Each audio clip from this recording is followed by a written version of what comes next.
Ndabaramukije ku mazina yanje nitwa Nitunga Cyril, ni umupasitori ongera nkaba mugisha ijambo ry'Imana mu kaminuza.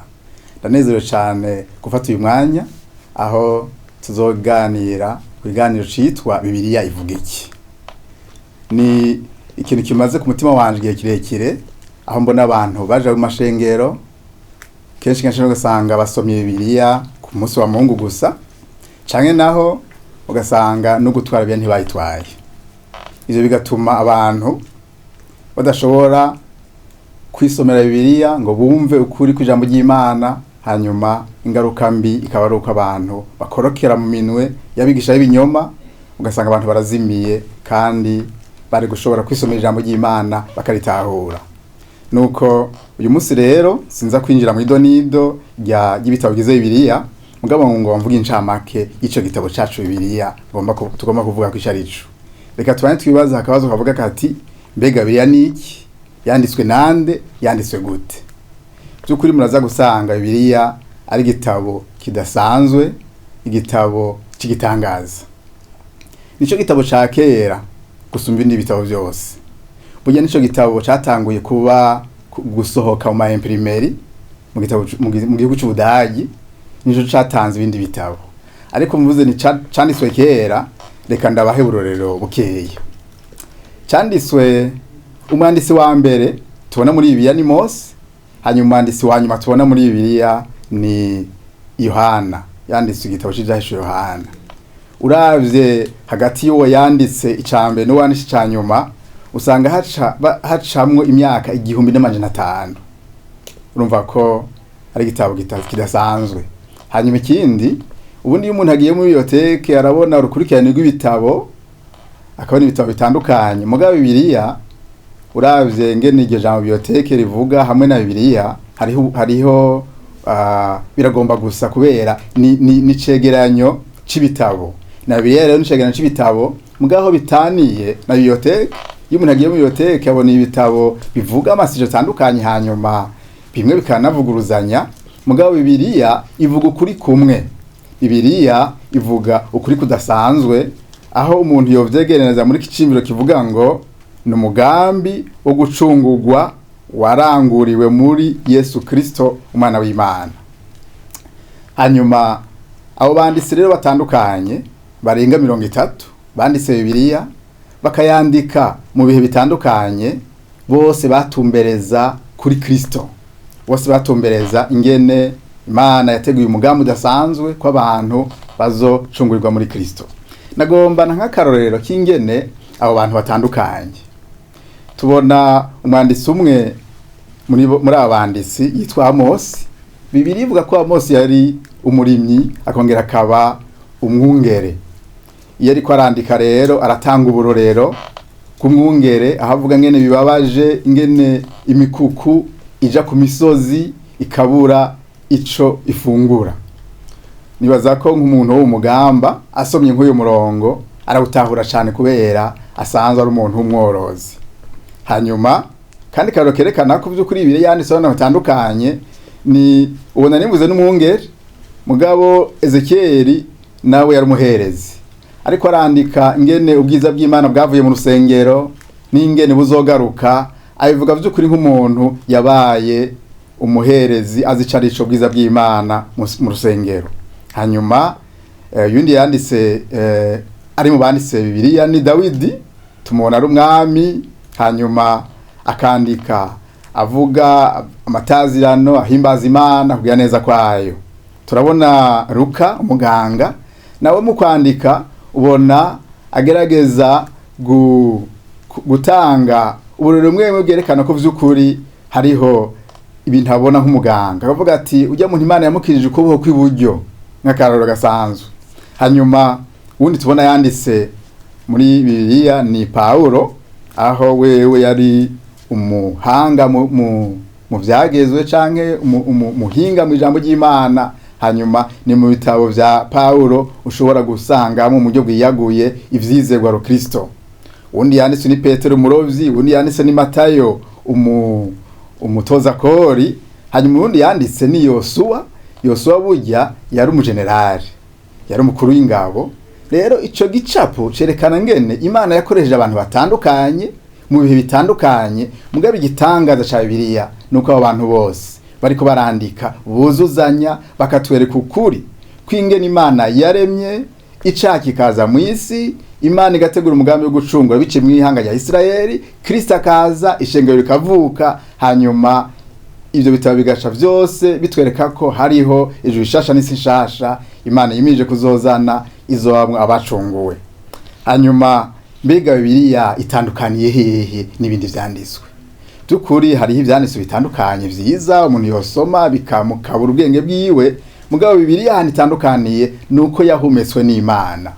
Tuvuze ngo yahumetswe n'Imana si ukuvuga ngo ni igitabo cakorotse kivuye mu ijuru, oyaye Imana yahishurira abo banditsi ntimejeje kudondaguramwo bamwe bamwe, ikabahishurira ico bakwiye kwandika, hanyuma ico bakwiye kwandika bakacumva. Tukuri ntibategeze kugitahura kuko uravye nka Yesaya ariko aravuga ingene Yesu azobambwa ku musaraba, ngene Yesu azopfa, kavuga ngo nukuri nizacu ntimba yikoreye, ni vyacu icumiro yikoreye, igihano kituronkesha amahoro cabaye kuri we, yabivuga nkaho womenga biza vyabaye, mugabo ntiyabitahura kubera ntivyari bwabe. Hanyuma rero iratandukanye n'ibindi vyanditswe kubera yahumetswe n'Imana, Imana yera. Hanyuma ikindi nuko ivyo vyanditswe biraduhindura bera. Dusomye ijambo ry'Imana mu gitabo ca Timoteyo ca kabiri kuva igice ca gatatu kuva ku murongo wa 14 gushika ku murongo wa 17 havuga ngo, ariko weho ugume mu vyo wize ukavyizezwa, kuko uzi abakwigishije, kandi uzi yuko uhereye mu buto bwawe wamyuze ivyanditswe vyera bishobora kukumenyesha ubwenge bwo kuzanira agakiza gaheshwa no kwizera Yesu Kristo. Ivyanditswe vyose vyahometswe n'Imana kandi bifise akamaro ko kwigisha umuntu, kumuhana, kumutunganya no kumutoza indero nziza mu kugoroka, kugira ngo umuntu w'Imana abushitse afise imukuye vyose ngo akore igikorwa ciza cose. Aya majambo aratwereka ko ivyanditswe vyera atari amakuru gusa atumenyesha ubumenyi, mugabo biraduhindura tukaba abantu biteguriye gukora igikorwa ciza cose. Hanyuma ikindi nuko ibi vyanditswe vyera biduhindura tukababera nkuko duheje kubisoma. Hanyuma umwanditsi umwe umuhanga umukozi w'Imana twubaha yitwa R.C. Sproul aherutse kwitaba Imana mu gihugu c'Ubwongereza, niwe yanditse avuga ngo igitabo rero Bibiliya ngo si igitabo kivuga gusa kuri ku Mana, oya, ahubwo ngo ni igitabo cavuye ku Mana. Nico gituma icengero ry'ukuri ryatura kandi ryizera ko Bibiliya ari ijwi ry'Imana. Nagomba kubamenyesha ko igihe haba inagurwa ry'ishengero aho ba Luther, ba Calvin na ba Zwingli basesangura ivyanditswe, hariho icivugo cavuye kigaragara mu nyuma ko ivyanditswe vyera ari byo by'ukuri bikwiye ku rufatiro rw'ukwizera kwacu, ico bise sola scriptura canke ivyizerwa vyonyene. Rero ivyanditswe vyera ko turabivuga nivyo bituma umuntu amenya ukuri, hanyuma akamenya ivyizerwa ingenderwako mugabo ganda akagira inyifato ibereye. Nagomba rero mvuge maze kuvuga iyo ntangamarahara, reka mvuge ingene ivyanditswe by'ukuri bibereye icubahiro. Birakwiye ko duha icubahiro Bibiliya kubera niyo kwizigirwa, twabonye ko yahometswe n'Imana, mugabo kandi Bibiliya irikwije ntawozana ibindi vyanditswe ngo avyite ijambo ry'Imana, oyaye yozana n'ivyo insiguro, mugabo Bibiliya irikwije. Uravye uyu mugambi wo gucunga Imana yaguteguye, urabona neza ko atabindi byo kongerwako. Rwabaye urugendo runini ya cane, aho mu gihe c'intumwa n'inyuma y'igihe c'intumwa abantu bagomvye kwandika ibitandukanye, mugabo abantu b'Imana bariko barasoma ivyanditswe bitandukanye barabona ko vy'ukuri ibi bitabo 66 ari byo bigaragaza ububasha bw'Imana, ari byo bigaragaza ko vyanditswe kubwo guhishurwa kuvuye ku Mana.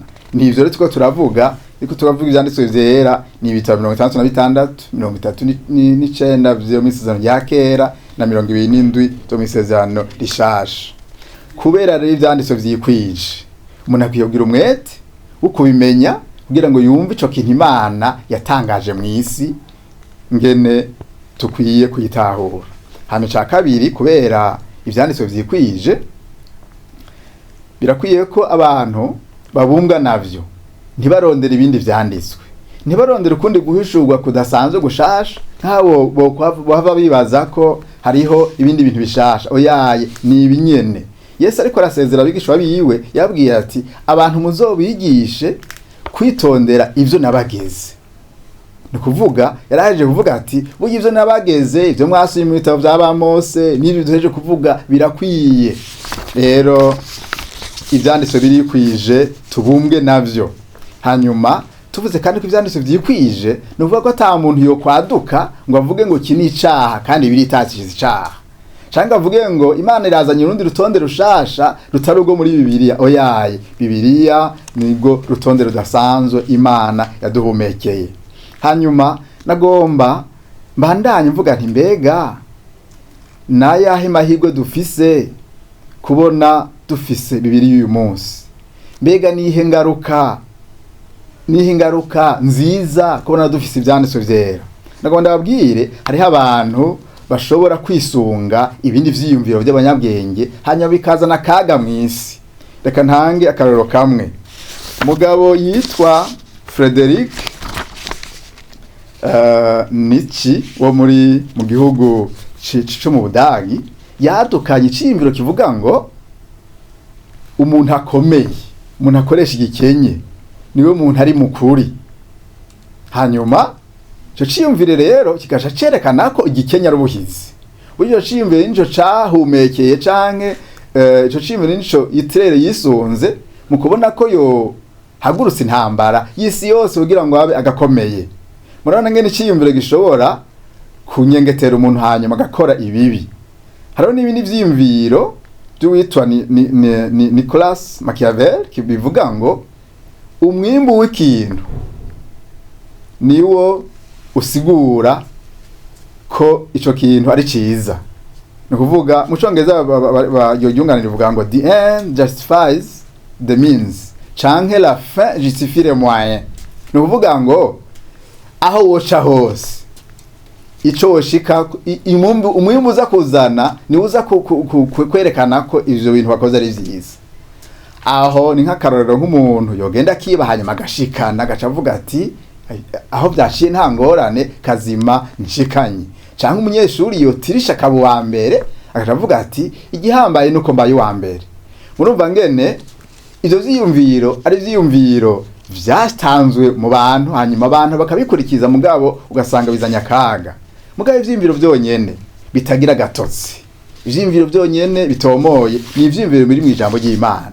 Aho Imana itanga urutonde, aho Imana itanga umurongo kugira ngo abantu bamenye ingene bakwiye kwigenza, hanyuma bashobore kugira inyifato nziza ibereye mu gusenga, mugabo kandi inyifato nziza ibereye mu kubana n'abantu.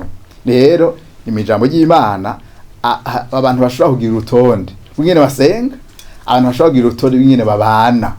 Nk'akarorero, umuntu yashize imbere ico cibiro c'igikenye aragera igihe akabona ko n'ukwica umuntu atangorane kubera bishobora kumuzanira inyungu kanaka kubera icibiro c'igikenye. Mugabo usoma ijambo ry'Imana ukamenya ko umuntu yaremwe mu ishusho y'Imana, ukamenya ko umuntu afise agateka, ico ntiwocubahuka. Umenya uti Bibiliya avuga ngo kirazira kwica. Nagomba sozere mvuga ko ari bakora idasanzwe twagiriwe kubona dufise Bibiliya yanditse. Mwumvise ko yanditswe biciye mu banditsi benshi, mugabo Imana yarayizigamye. Mwumvise ko imaze igihe kinini cyane gusumba ibindi vyanditswe. Rero kubona tuyifise mu buryo bwanditse, tutayifise mu buryo bwo guhanahana inkuru ngo burya ngo harabaye, ni ubutunzi bukomeye cyane. Rero kandi kubona yanditswe uku bidutuma dushobora kuyihanahana nk'ubuhoho ubuhingaguna ubukana bumenyi bwateye imbere. Bibiliya jambo ry'Imana turarisangira n'abantu bari kure. Rero n'ubutunzi budasanzwe dufise. Cyo gituma nagomba dusome ijambo ry'Imana riri muri Yohana munani kuva 32 turabe ico Yesu avuga kuvyerekeye ijambo ry'Imana. Avuga ngo Yesu ababwira abayuda bari bamwizeye bamwemeye ati nimwaguma mu ijambo ryanje murabigishwa banje vy'ukuri kandi muzomenya ukuri kandi ukuri kuzobaha kwidegemvya. Ni mu kuguma mu ijambo ry'Imana abantu bamenya ukuri kandi ukuri kukabaha kwidegemvya, abantu ntibazimire. Kubona abarundi harageze igihe umuntu yitwa Miguromiko akabazimiza nakamara amazi kubera kuzasoma ijambo ry'Imana. Abantu bita abazebiya bakaza bakigisha abantu ibintu by'ibinyoma bitashimike ijambo ry'Imana nakamara amazi kubera kudasoma no kudatahura ijambo ry'Imana. Hanyuma hari n'indi jambo riri ngaha mu Baroma 15:4 ryerekana ngene ijambo ry'Imana rituma umuntu yihangana, rituma umuntu agira ivyizigiro. Havuga ngo kandi kuko ivyanditswe vyera vyanditswe kera vyandikiwe kutwigisha kugira ngo kwihangana no guhumurizwa guheshwa n'ivyanditswe biduhe kwizigira ibizoba. Aya n'amajambo yerekana ko ivyanditswe vyera biduha ivyizigiro, biduha kwihangana, biduha guhumurizwa. Reka nsozere nsoma aya majambo ari mu gitabo ca Zaburi 19. N'amajambo yerekana ngene Imana mu kwihishura yatanguye itwishura mu vyaremwe, hanyuma mu nyuma itwishura mu ijambo ryayo. Hanyuma iyo mwanditsi agashavuga ati umaze gutahura Imana muri ubwo buryo kuyatwishurira mu vyaremwe ikatwishurira mu vyanditswe, nta kindi ucukora atari gusenga usaba ngo ikurongorere mu nzira zayo. Iyo jambo ry'Imana iravuga ngo ijuru ryamamaza icubahiro c'Imana, ikirere caryo kimenyekanisha igikorwa c'intoke zaryo.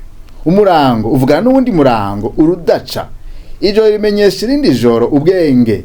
Nta mvugo canke amajambo biriho ijwi ryavyo ntiryumvikana, ariko umugozi ubigera ushika kure mw'isi yose hamwe n'amajambo yavyo ku mpera y'isi. Muri ivyo yashingiye izuba ihema rimeze nk'umukwe asohoka ava mu nzu iwe, rinezererwa nk'umunyenkomezi ryiruka mu nzira yaryo, riseruka riva ku mpera y'ijuru rikajana inzira ishika ku yindi ku mpera yaryo, nta kintu kinyegezwa indugumba yaryo. Kuva kuri 1:6 herekana ingene ivyaremwe bigaragaza ubukuru bw'Imana. Mugabo umuntu arashobora kuraba ivyo vyaremwe mu nyuma gaca abihinduramwo ibigwamana, agasenga izuba, agasenga ibiti. Nico gituma kuraba ivyaremwe bisaba ko Imana iguhishurira ukabona ko hari umuremyi wavyo. Amajambo bandanya kuva kuri 7 gushaka kuri 10 yerekana ngene ivyageze vy'Imana ari vyiza. Ngo ivyageze vy'Uhoraho biratunganye gose, bihembura ubugingo. Ivy'Uhoraho yashingiye intahe n'ivyo kwizegwa bihimbura ubwenge. Ivyagezwe Uhoraho yigisha biragororotse, binezereza umutima. Ivyo Uhoraho yageze nibitanduye, bituma amaso yanje yihweza. Ukubaha Uhoraho kuratunganye kwama ibihe bidashira. Amategeko y'Uhoraho n'ay'ukuri, aragororotse gose, nivyo kwifuzwa kuruta izahabu, naho zoba izahabu nyinshi ziramuye.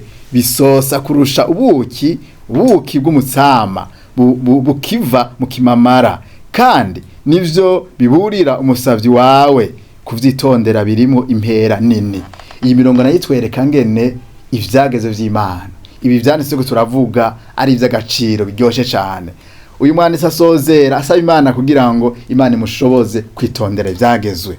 Avuga ngo ninde ashobora kwimenya ko ikosa, ntumparure ko ivyaha vyanyinyegeje, kandi wamuzigama umusavyi wawe. Sinzokora ivyaha bigirankana, ntibizonganze, niho nzobona gutungana gose. Sinzotsindwa n'urubanza rw'icaha gikomeye.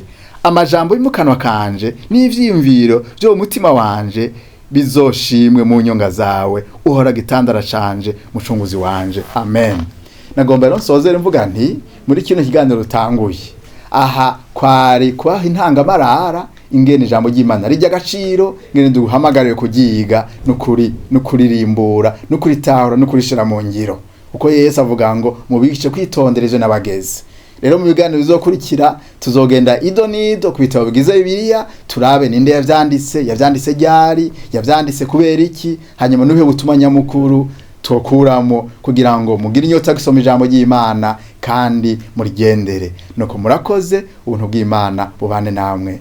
Amen.